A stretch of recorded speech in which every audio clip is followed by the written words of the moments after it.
This is the 152nd Taiku in the Babylonian Talmud. It appears in Tractate Bava Metzia, page 117a.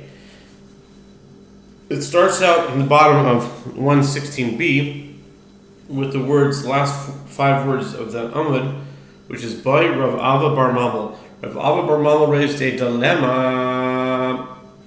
He raised a big time dilemma. Top of 117a.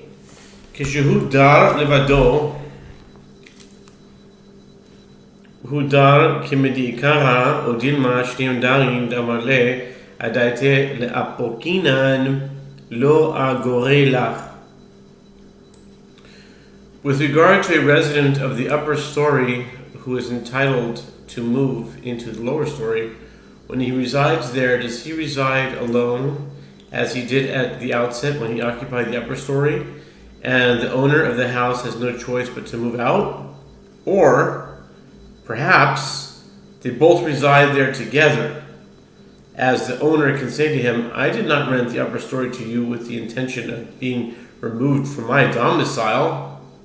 Im timseloma shneim darim bo keshu mishtamish derech betachim Psachim mishtamesh o derech gani mishtamesh mi amar k'bedichoe ma mikar derech gagin hashtanami derech gagin o dilma Metzia male aliyah kabeli alai aliyah virida lo kabeli alai.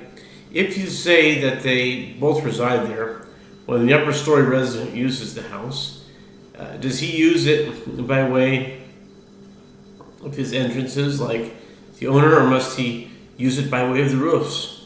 Must he climb the stairs and enter the upper story and then descend to the house from there? Can the owner say the tenant must act as he did at the outset, just as at the outset he entered by way of the roofs? Now too he must enter by way of the roofs. Or perhaps the renter can say to him, I accepted upon myself an ascent and agreed to climb the stairs to the upper story, but I did not accept upon myself an ascent and a descent, which would be necessary if I entered by way of the roofs. It reminds me of a story where they lowered someone in through the roof because of the crowd of people. And he was commended for his faith. Im timseloma matzi amar le aliyah virida lo kabeli alai shte aliyos lo al gav zo mahu ibchit elyona v'chet v'gav tachtona ibchit tachtona mahu mislik v'gav rebeliona.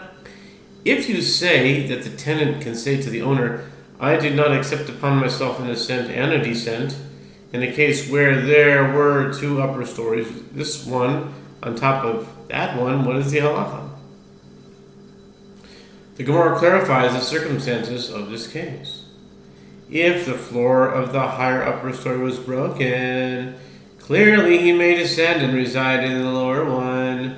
But if the floor of the lower upper story was broken, what is the halacha? Is he required to ascend the full way and reside in the higher upper story, or does he go down to reside on the ground floor? Do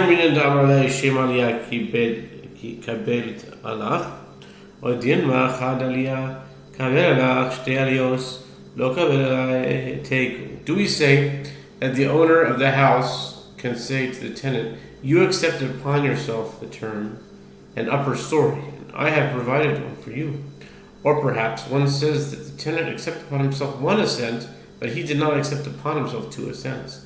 No answer was found for these questions, and the Gemara concludes that these dilemmas shall stand unresolved, and we must wait for the Messiah, the son of David, may be soon in our day, to hear the answers to all these questions.